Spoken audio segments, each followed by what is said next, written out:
Hey guys, what's going on? We're back to continue with some Kotlin. I'm excited. As you can see, I have new headphones, clearer voice.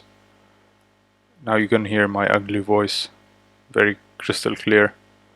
So we should continue with the Kotlin tutorial. We left off the last time finishing the following items right here. It was cool. I enjoyed it, but I'm really getting busy at work, plus other things, so it's been really hectic for me. That's why these videos are few and far apart. But here's another one. So let's do a quick review of the last time we tried, because the purpose of these tutorials is to, well, teach myself, so it's more fun if we're learning together. The purpose of these videos is to teach myself and to eventually move to Kotlin completely at work. So I'm not interested in using Java anymore. I want to move to another language, a more powerful language, which has functional capabilities, lambdas, the power I saw when I saw Python. I want something similar to that, and Kotlin is the closest choice. Now, many people would argue they have nothing to do with each other, but it's, fuck Java. Okay, so here we go.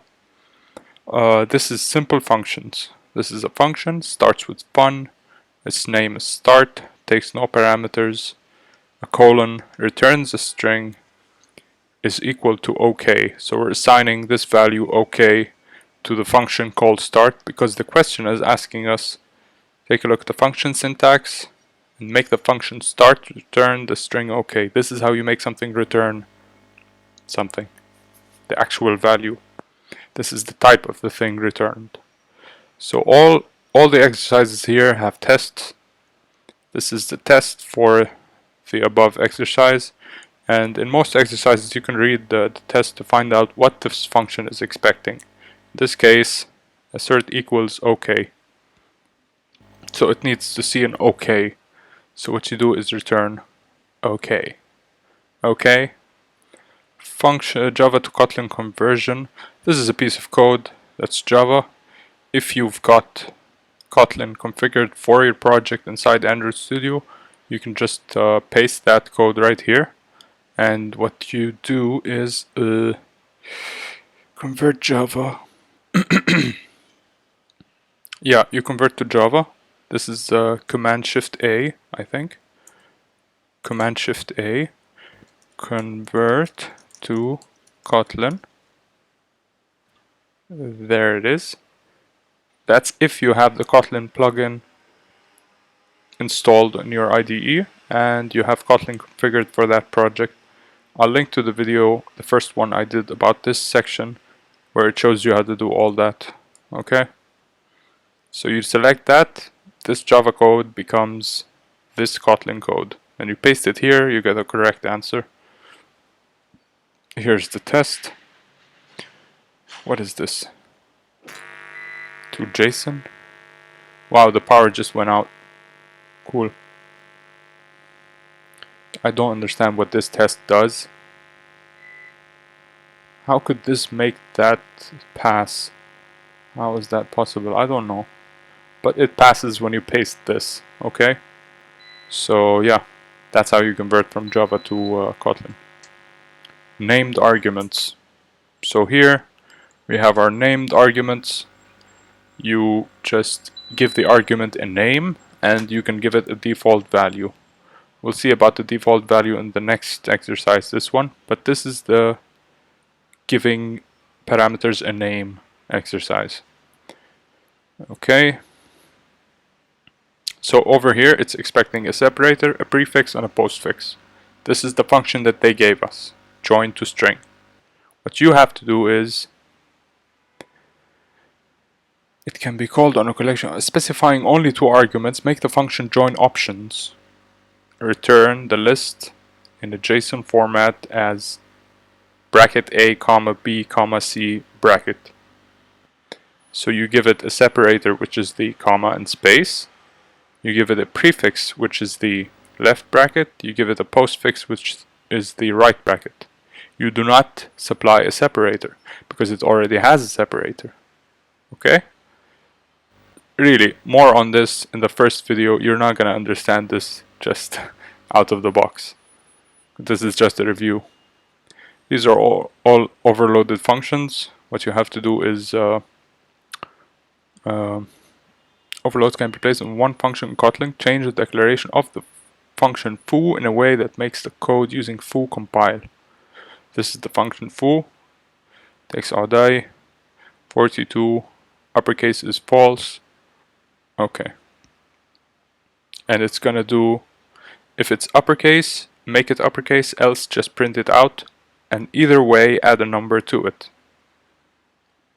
Okay? Yeah, and this is what it's expecting. A42, B1, C42, capital, D2, capital. So what you do is, you give it a 42. So as in the first case, it doesn't have a number, it will place 42. Your answer will be correct. In the second case, it does have a number, but it doesn't have an uppercase value.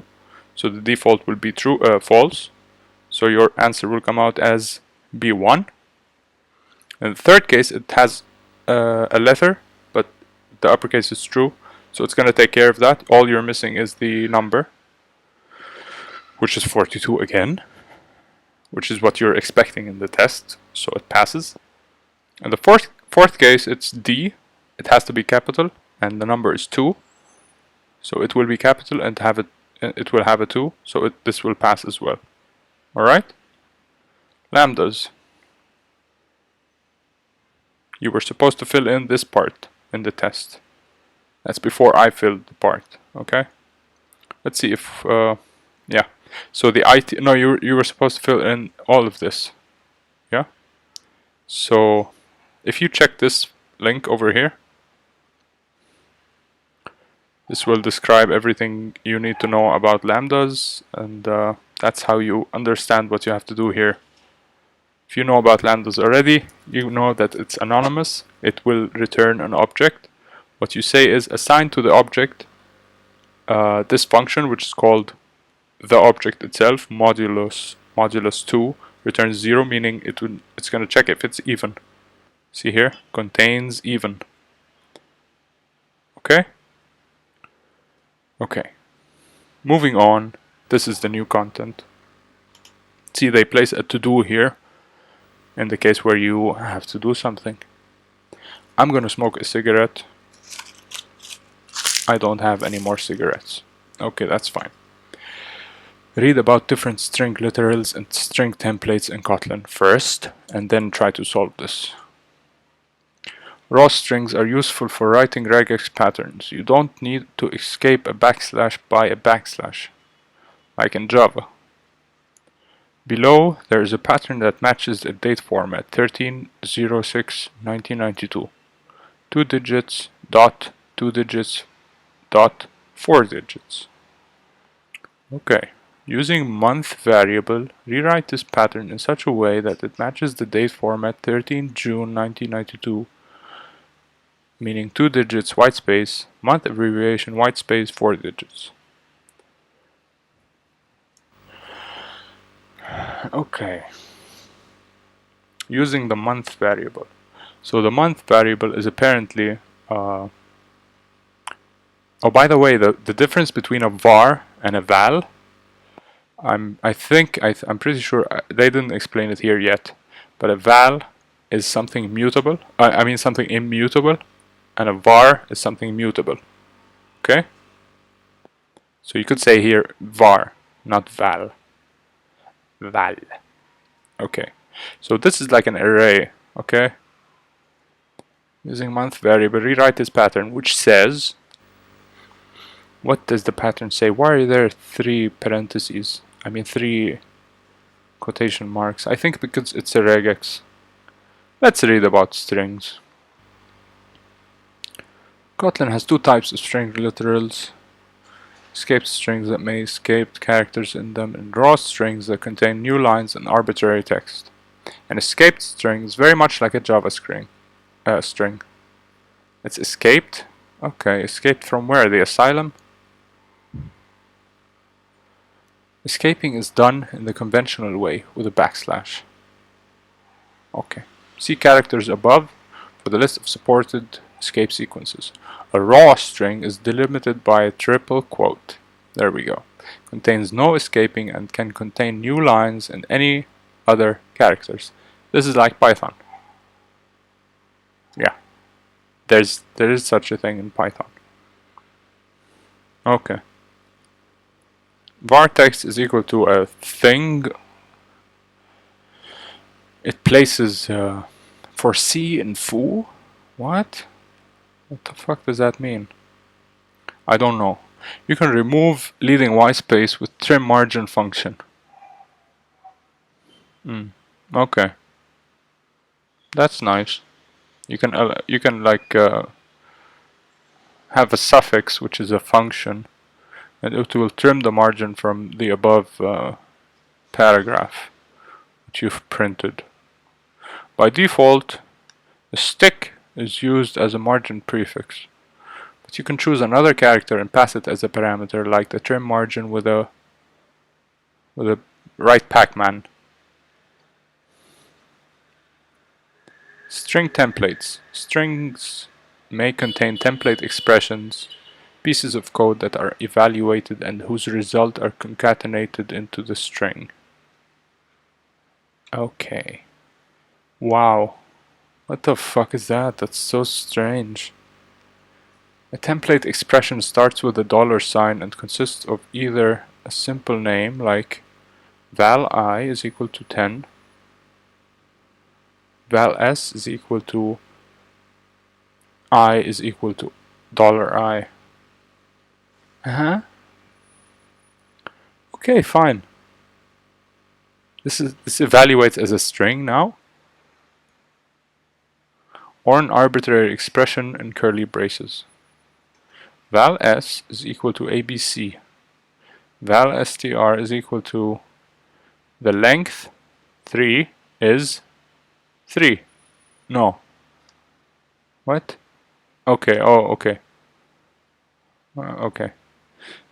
Evaluate, so abc.length is 3. Templates are support both inside raw strings and inside escaped strings. If you need to represent a literal $character in a raw string, which does not support backslash escaping, you can use the following syntax. Okay. Oh, so you have a $, to introduce the expression, and inside the expression you just have a $. Okay, because this here it marks the beginning of a new expression. Inside it you can just s.length. You'll get a 3 here. This doesn't start a new expression. The $, directly followed by a character, not by curly braces. This represents just the value of this.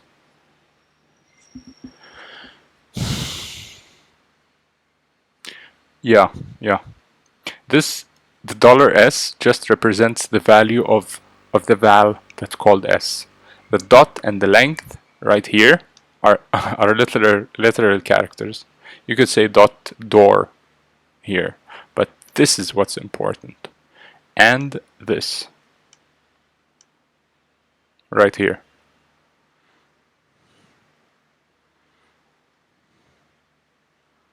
Where do they introduce it? Where do they start? A template expression starts with a $sign and consists of either a simple name, like the I, or curly braces. That's clear. That is clear.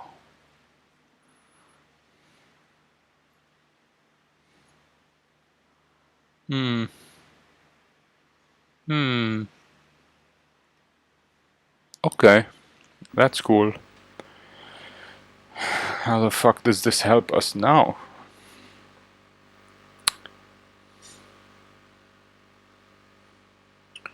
Don't need to escape a backslash by a backslash. Below there's a pattern that matches a date in format 13/06/1992. How does it do that? the backslash digit, 2 digits, okay? Backslash digit, backslash dot, backslash d meaning 2 digits, backslash dot, and then backslash d4 meaning 4 digits. That's correct. Using month variable, rewrite this pattern in such a way that it matches the date. But what the fuck does month have to do with this? I can do that without month. We're gonna take this, just like a dummy. Let's check the test, actually. Oh, this the test doesn't tell us anything. Can I backspace this? Okay.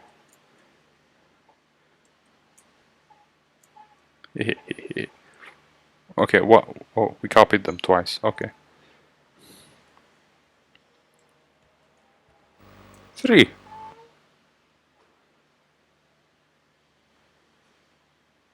Hey, it's wrong. Why is it wrong? Fun get pattern. Okay. We want to say 3 digits. Nah, we have to use month. They said using month. Has to be month.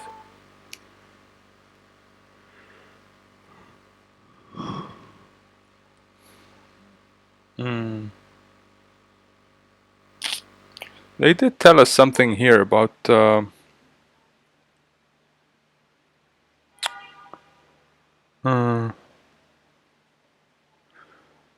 they did tell us something about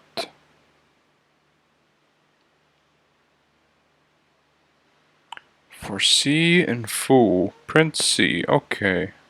Okay. Okay. Let's try that. For the C in foo means that foo is something that's iterable. Okay?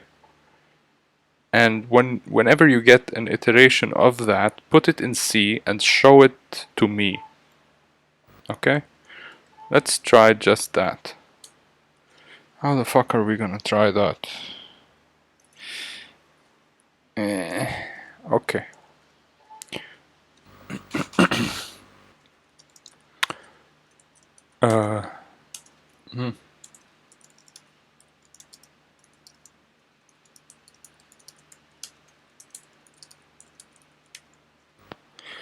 This is not gonna work. Where's the output?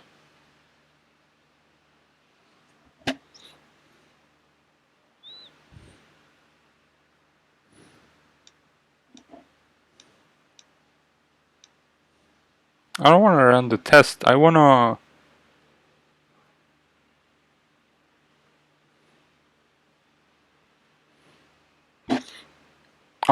No.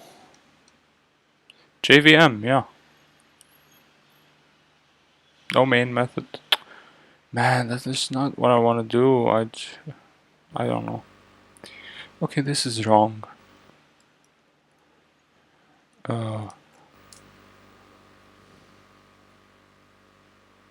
Okay. I have an idea. Okay. Okay. Okay. We're gonna say that inside the regular expression, okay, this is the dot here, and this is us. This is the middle.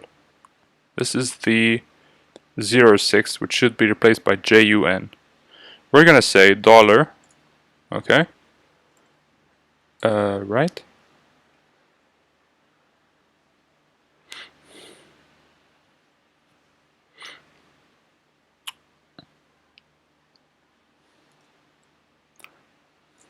This is hard, man.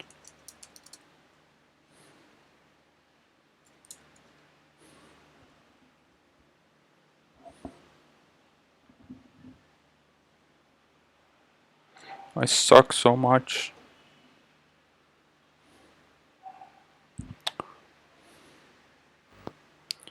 Oh, okay. You can have indices here. But this doesn't have to do with strings.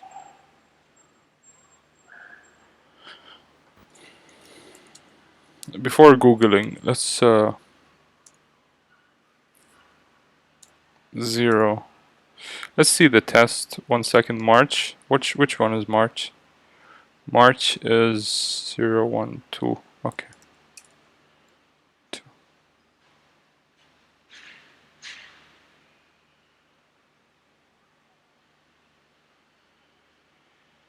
Where's the difference? I don't fucking know.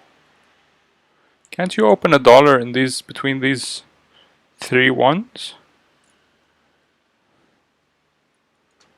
What if we say this?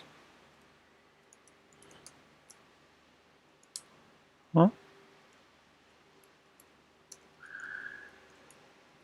What if we say this? Uh-huh. Uh-huh. No. No. This. Check. No idea. Okay.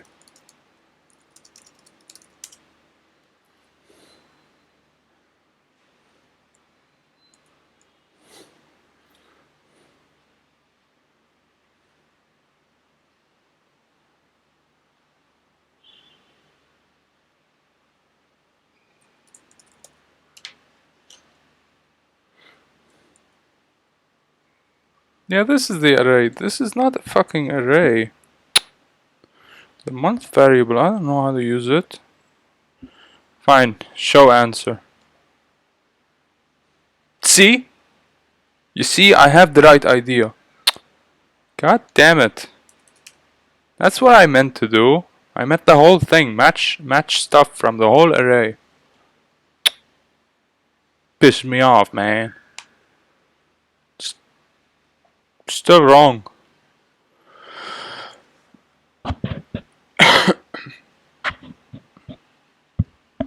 Oh, we need a space. Where's the dot? Where did the dots go? Oh my god, the dots are over too. You have to remove the dots. There's no more dots here also.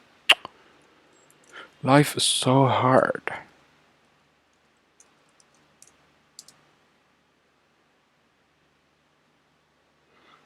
Hooray! We did it. We saw the answer. So yeah, this is what I mean. You open the $, and the curly braces for the beginning of an expression. Okay? And you just say anything in the variable month. Okay? So here, this is how he's doing it. That's exactly how it looks like. $, and a curly brace, and then the variable you want. I bet we can do it without the curly brace.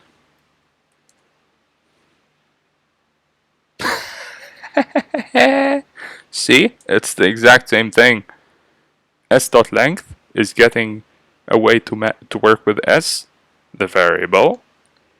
$s.length is also working with a variable. So this is the same as this. It's the same thing. What if we say 2? Will one of them only match? What? That is not where we were. What did I press?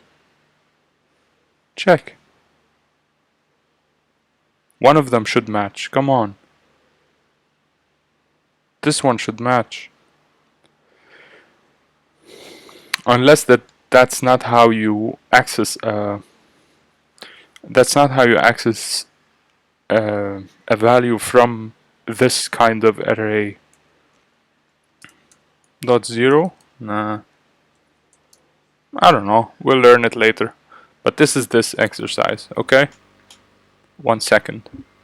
I'll be right back. Hey, I'm back. Okay. So this calls for a celebration. Oh, classes.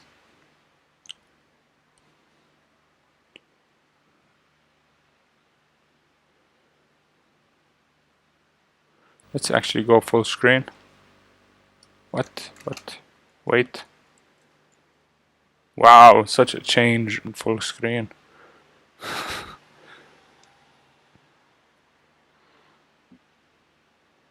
Don't show bookmarks. Control Shift B, yes. Okay. First of all, rewrite the following Java code to Kotlin. This is a class, person, has a name, has an age, constructor, getter, setter. I mean just getter. Then add an annotation data to the resulting class. This annotation means the compiler will generate a bunch of useful methods in this class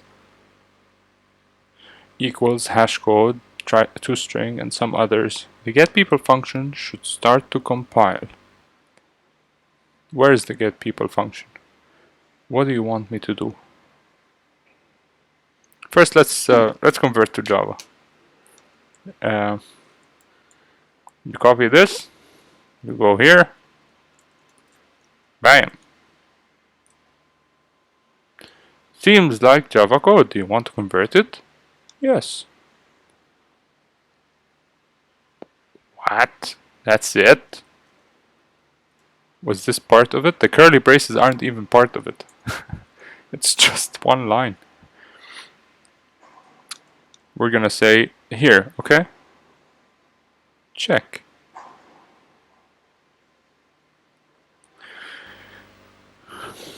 Alice 29. Person Alice 21, Bob 31. Okay. What do you want? Why isn't it working? Oh, there's no toString even. See? Here it's printing. It's working. But it's printing like the object. This is the object address in memory. You want the toString function which translates the object in memory and gets the actual value from it. Meaning it's gonna use the get data, get name, and get age, and place an equals sign. Name is equal to Alice, age is equal to 29. That's how you get this pretty one that it's expecting from you. And that's done by the data annotation. To know how to place the data annotation, we have to read kinda these. But let's try and do it ourselves. Just have fun. Data. No? Okay. What happened? Data. No? I don't know. Let's read. Is this long? Oh, this is long. I'm gonna try and sum it up. Classes in Kotlin are declared using the class variable. Wow! Such a revolutionary idea. How did they think of it?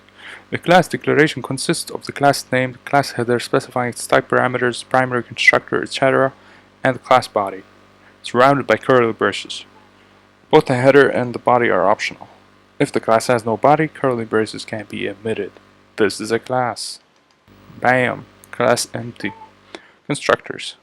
A class in Kotlin can have primary constructor, one or more secondary constructors. Primary constructor is part of the class header.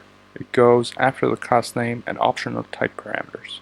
So this here, what we have, is a primary constructor. Alright? Just like this one. Ba-bum.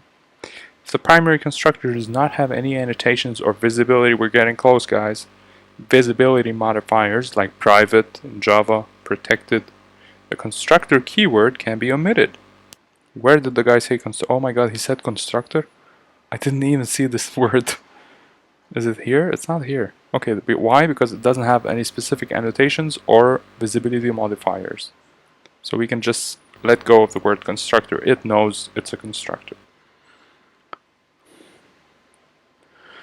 The primary constructor cannot contain any code. Initialization code can be placed in the initializer blocks, which are prefixed with the word init. Okay. Alright. Okay. Note that the parameters of the primary constructor can be used in the initializer blocks. They can also be used in property initializers declared in the class body. Huh? What? How is this equivalent to this? It's not. It's not. 1 second.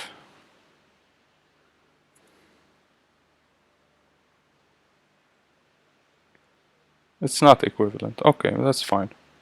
This is what it wants to do. You just open the braces and do your code here. What do you know? It can also be used in property initializers declared in the class body. We don't care. In fact, for declaring properties and initializing them from the primary constructor, Kotlin has a concise syntax. Where is that concise syntax? Oh, you see? It says val here. It doesn't say val here and here and here and here. And it says val here as well, with our code, the way it was translated from Java to Kotlin. Okay. Much the same way as regular properties, the properties declared in the primary constructor can be mutable, as I said, var, or read-only, which is immutable, as val. I said this earlier. If the constructor has annotations or visibility modifiers, the constructor keyword is required, as we said above. If the primary constructor does not have any annotations or visibility modifiers, the constructor keyword can be omitted. If it does, you have to place it. Where were we? Here, okay. And the modifiers go before it. Inject. Inject. So probably, let's throw this in the dark. No? Why?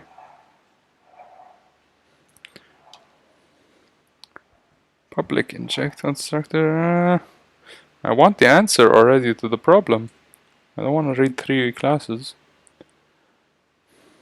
Where's the modifiers? Visibility modifiers. This takes me to constructor.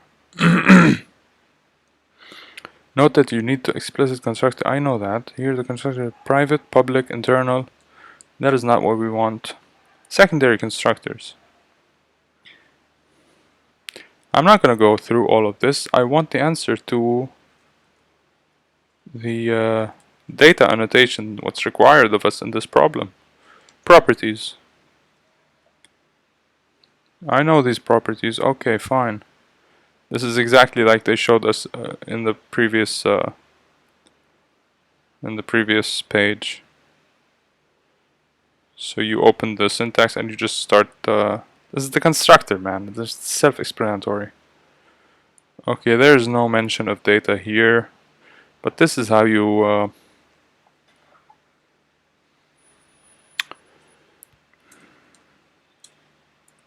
This is getting very complex very quickly. Aha! There you go. There's the answer. You just place data. Okay. Check. Good job, guys. It works. So let's read about this a little. Does it generate anything for this function? Obviously, it generates a toString, an equals, and a hash code. These are also the functions that are generated by default in the Java classes. I don't know if by default, but I see them in Java. You can override them in any Java function, in any Java class. Okay, let's read a little about this. We frequently create a class to do nothing but hold data. In such a class, some standard functionality is often mechanically derivable from the data. In Kotlin, this is called a data class and is marked as data. The compiler automatically derives the following members from all properties declared in the primary constructor: equals, hashcode, pair, toString of the form user or whatever class your name is, name John, age 42 for example, component n functions corresponding to the properties of their order of declaration, the getters and setters, and the copy for copying objects. If any of those functions is explicitly defined in the class body or inherited from the base types, it will not be generated. To ensure consistency and meaningful behavior of the generated code, data classes have to fulfill the following requirements. Primary constructor needs to have at least one parameter. All primary constructor parameters need to be marked as either mutable or immutable, meaning either val or var. Data classes cannot be abstract, open, sealed, or inner. Wow, these are new names for me. Data classes may not extend other classes, but may implement interfaces. On the JVM, if the generated class needs to have a parameterless constructor, default values for all parameters have to be specified. Yeah, of course. Okay, whatever. We're just learning the ropes here. We're not into learning everything there is to know about a class in Kotlin. We're just hoping that this can give us a closer look into what the language is like. And we are getting a closer look. We turned this into a Kotlin code right here and implemented the getPeople, which on each object utilized the newly generated toString function to print for us this. It fed it to the function called listOf, and a long string was generated. Long string, which is equal to this. So it had to make use of the toString function, and what we did was make the class generate that toString function to be able to use it down here. What tricks me though? No, it shouldn't trip me up, because this is a test. No, you don't need to call getPeople. It runs this code through this test. It doesn't run, you know, it runs a test on it. Nullable types.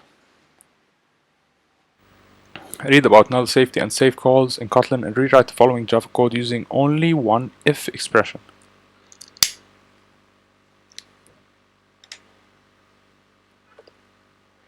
Rewrite the following Java code?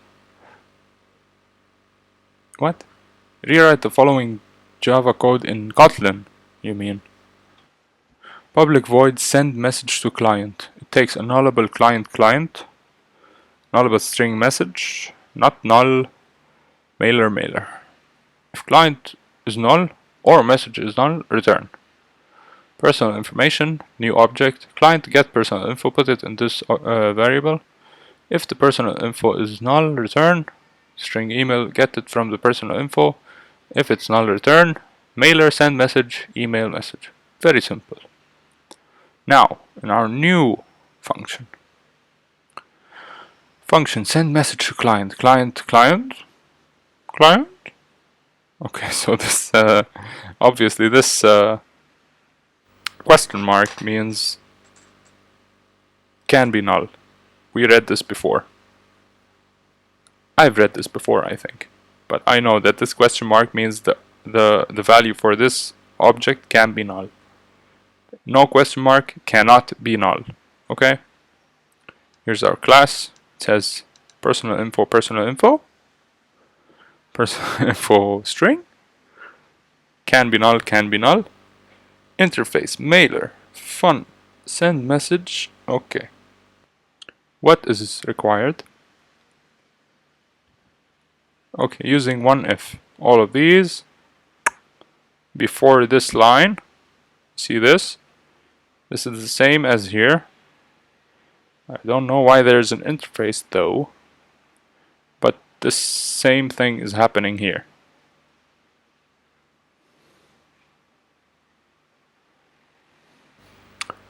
How do I not know? Of course I know. It's the same thing. Why is there an interface? I don't know why there's an interface. Oh, because in testing, I guess someone has to implement it to call the function to try it. Yeah, I don't know. So we have to replace these three ifs with one if. Let's think about it first. I know it's a syntax issue, but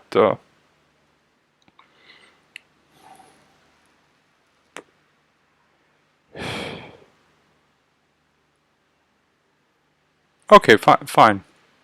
Even if we think about it, we're not going to be able to get the syntax right. So let's read a little.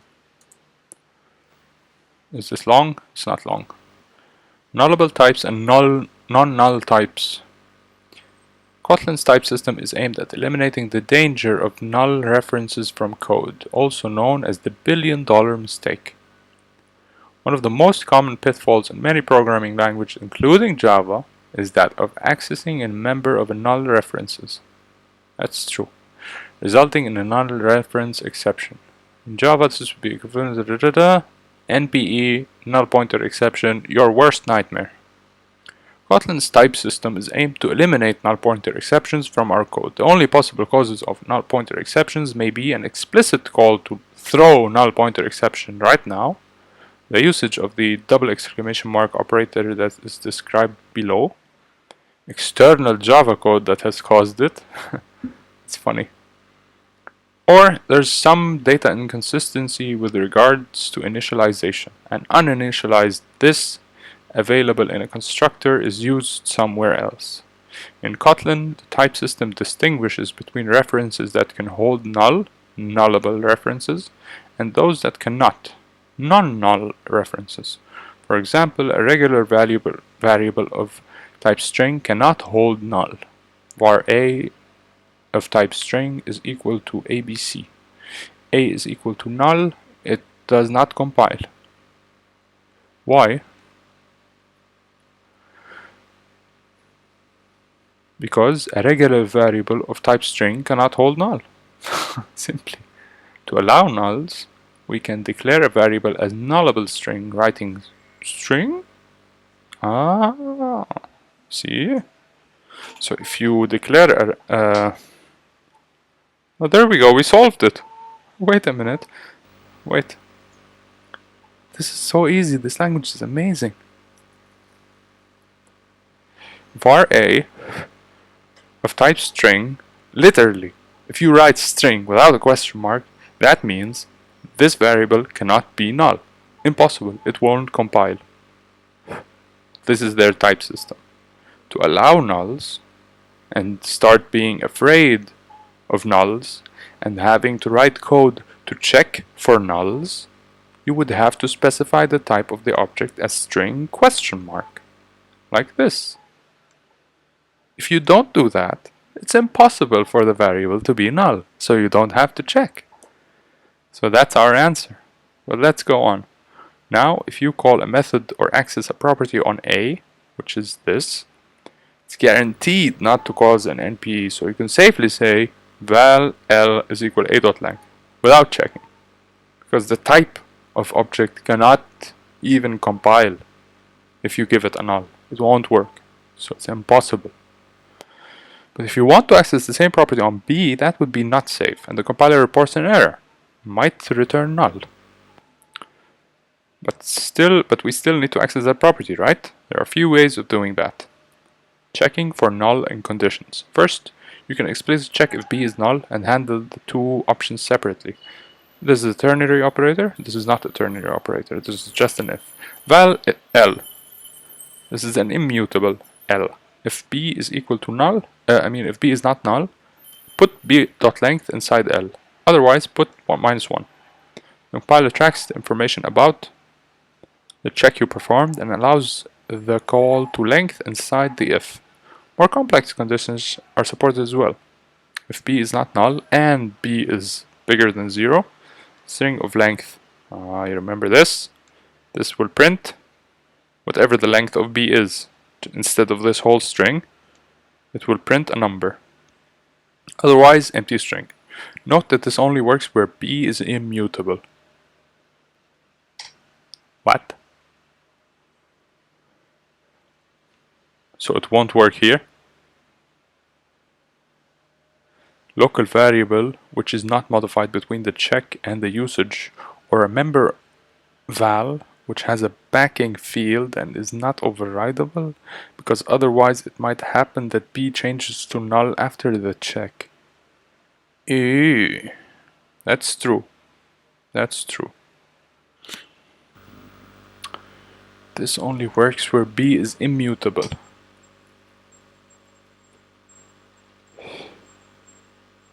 It's gonna work in either way. What does immutability have to do with it? I think they mean it only works logically. It's gonna compile. Anyway.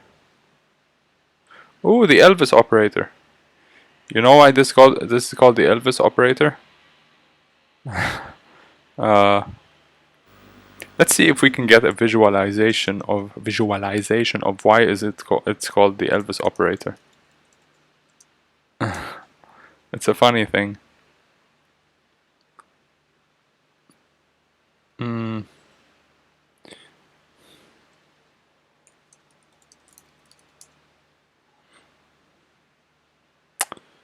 I wanted someone to draw it because it looks like Elvis and his hair. Where is it?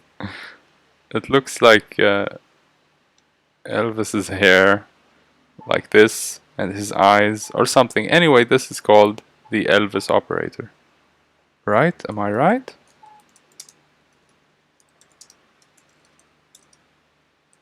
Or is it a colon? No, it's this. Yeah. This is how it looks like. It's from C#. I don't know where it's from, but this is what it's called. This is what it does. This automatically checks. Your second option is the safe call operator, written $period, b $period. This returns b.length if b is not null and null otherwise. So this is safe. Okay? But what if you place this inside a variable and you get null and then you use the variable? You're still okay. Safe return. Okay, safe calls are useful in chains. For example, if Bob, an employee, may be assigned to a department or not, that in turn may have another employee as a department head. Then to obtain the name of Bob's department head, if any, rewrite the following: if Bob is not null, get the department. If that's not null, get the head. If that's not null, get the name. Such a chain returns null if any of the operators in it are null.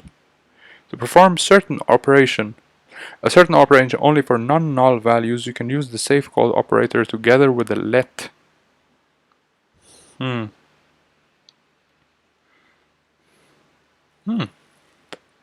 I think it means let, meaning live, and let live, meaning don't care.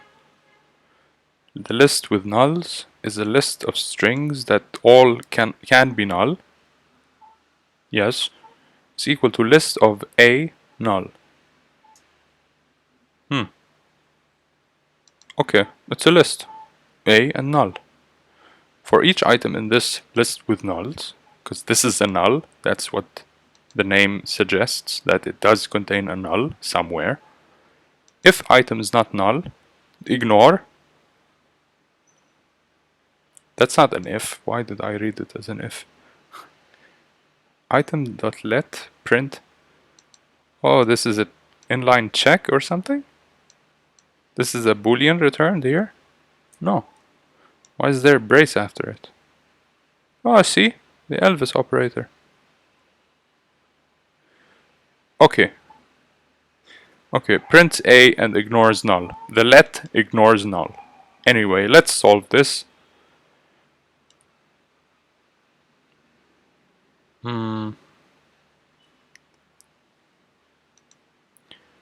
Oh, it's not how I expected. I expected to be able to do this.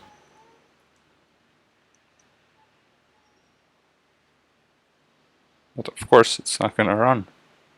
That's not what I need to do. Okay. What do I need here?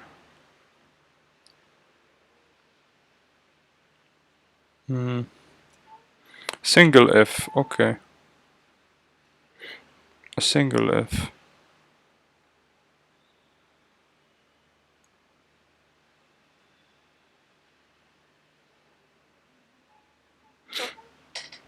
But what? Okay.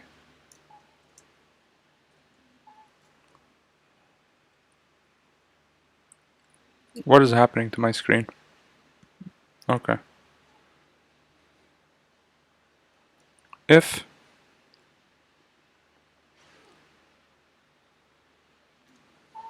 we want to return, right? That's what we want to do. No, that's not what we want to do.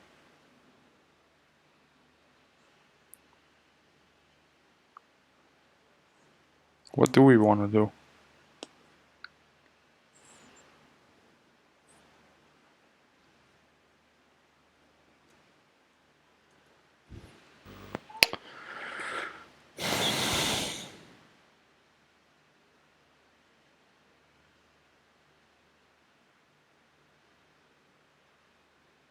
Hmm.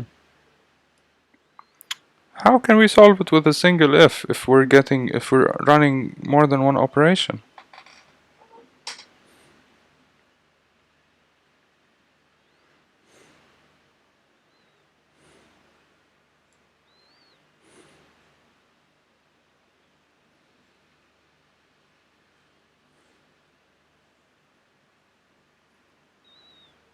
Hmm. Um, if client, no,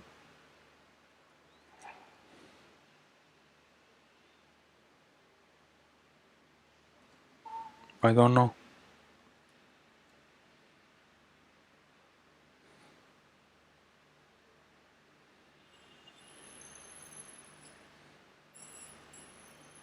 If client or message are null, return.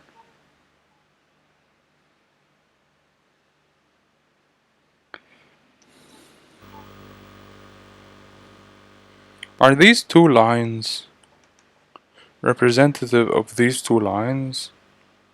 Two blocks? Because if they are,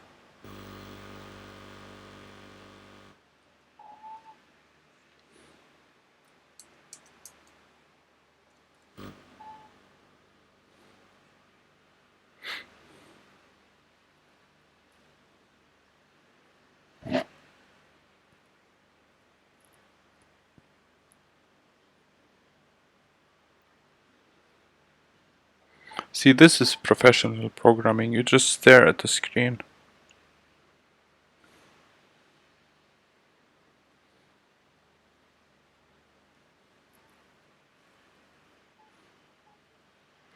Okay, listen, listen.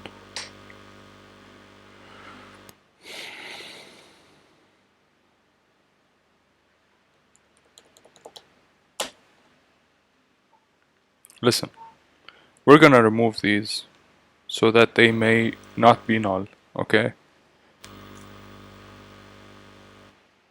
Okay? So the errors here are warnings. Alright, so we can get away with this. Okay? So now we don't have to check the client, we don't have to check the message, and we don't have to check the mailer. The mailer is not even checked. Okay. Why is it not even checked? Because it does not stand a chance of being null, because there was no question mark here. So we're repeating the same thing on the two first variables. So we can remove this and this. This and this only. Okay.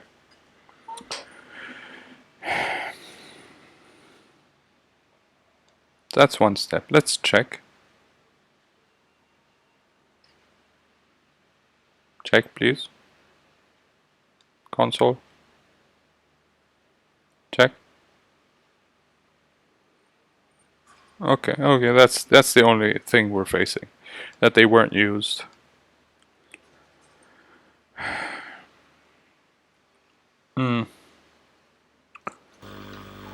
Personal info is called find the personal info.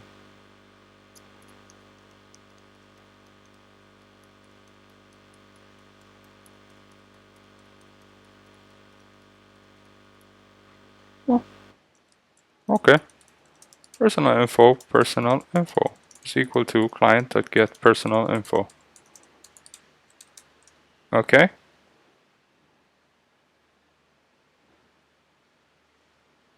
What's wrong?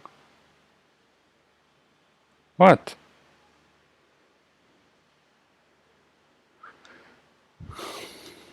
What's the error? Where?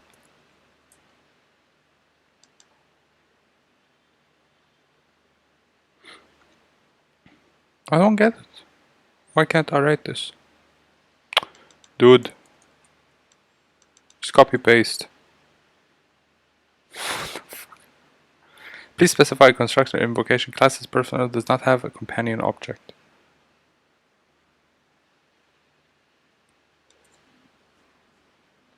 Okay, we're gonna remove the question marks from here as well.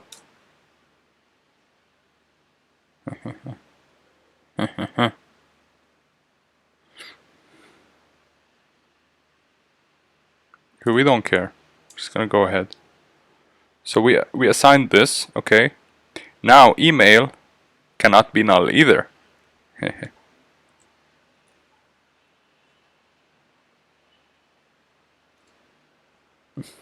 don't know.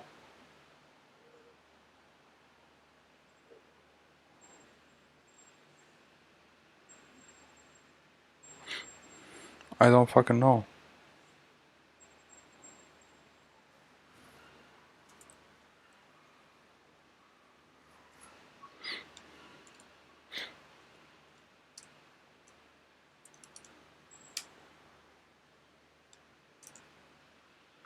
Oh, this is fucking Java, man.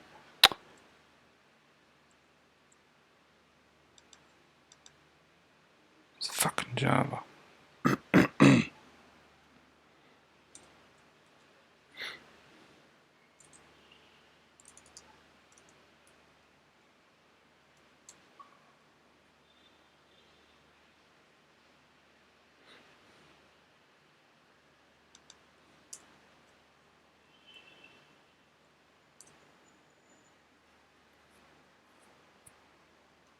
We're gonna do this.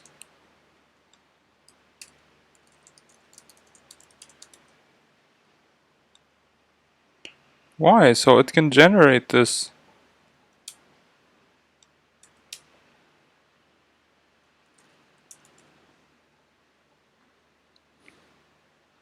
I want to generate these getters for this. Okay, I don't care. Just get the client. Okay, it's gonna, if you put a data, it's gonna generate a toString of it, of the object. So that's gonna get us. That's gonna get us the information that we need, the personal info, the val inside this class. I mean, yeah, the val inside this class, and we're gonna assign it to personal info, which is a new variable, which is the equivalent of this line. Okay.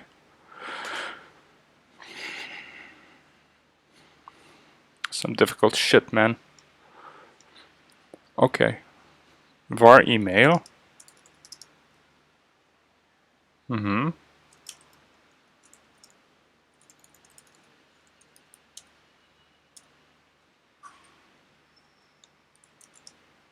Okay.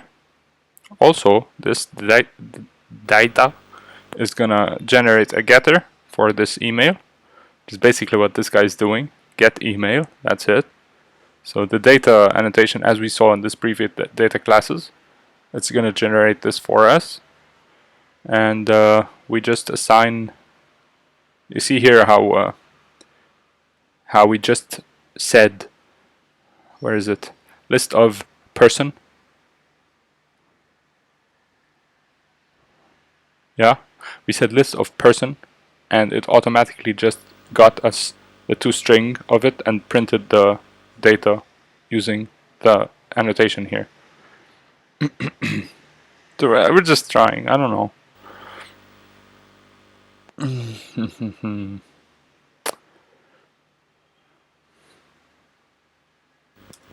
Okay.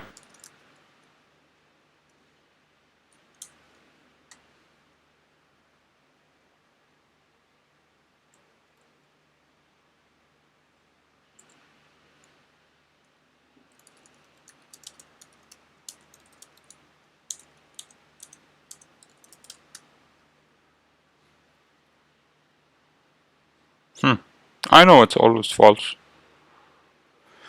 because that's how we set it here. And then we don't need an if, otherwise we're doing all of this wrong. Let's check. Why won't it run? What the hell is all of this?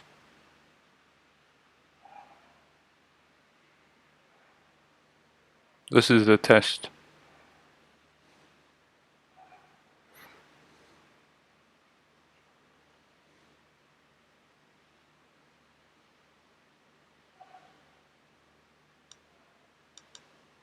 Check, come on.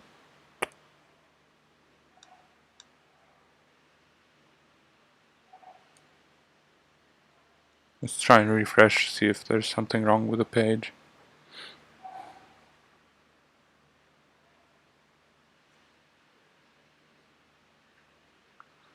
I know they're never fucking used. Mailer, message, and email.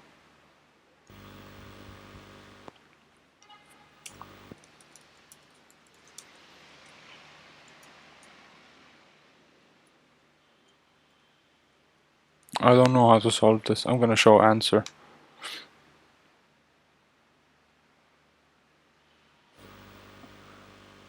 Oh.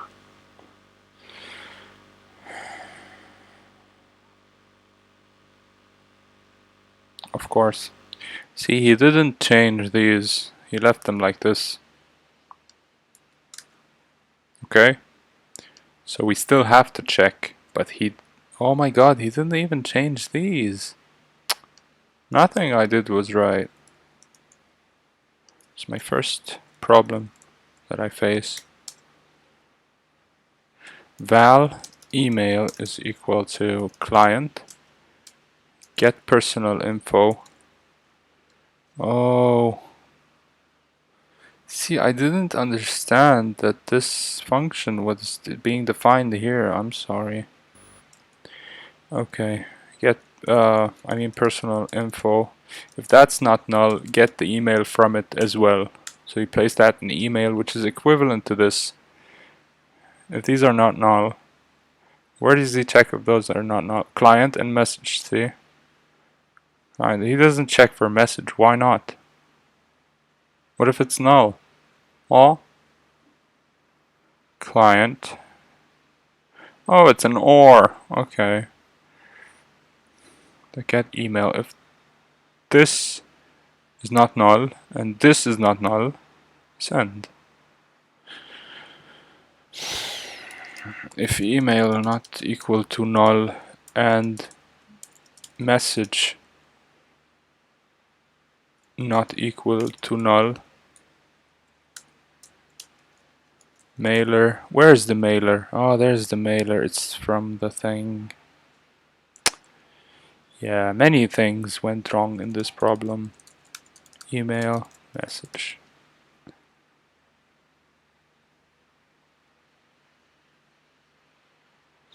What is this? Oh, we just completed the first level. Nice. That was hard, man. I didn't get it. What did I not get? Okay, I'll tweet it.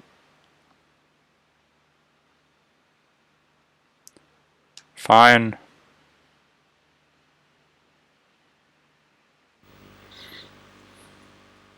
There's many things I didn't get about this. First of all, I didn't get that that this function was this. This was the definition. I didn't understand why there was an interface even. Didn't really get that this function was being used here and this is where we're defining it. Didn't get that you should not be editing places in the code that are not highlighted by something like this, like the purple space. We only had a to do here. That's the only part that you should highlight. I mean change. I didn't get also that I forgot that you can. I knew you could chain them together because we just saw it like here, you know. But I didn't. Lack of experience, you know. Yeah. So that's a good exercise. I liked it. So that's it for today. 3 topics: strings, data classes, and nullable types, which concludes the first part of Kotlin cones, from here to here, from the introduction. Of course, level 1, which is these 10 something exercises. Okay, we're gonna continue next time with smart casts. Apparently they keep asking you to rewrite the following Java code using smart casts and when expression. So we're gonna have to read up on that shit. The most important exercise of interest here is nullable types. Yeah. Convert from Java. Oh, there's a converter right here. You don't have to go like here to do it. Oh, there's a full screen also. Oh my god, my life just improved by 10 points. Okay, hope you enjoyed it. That's it for today. That was a nice video. I completely got shat on in this exercise, but maybe I'll do better next time. See you next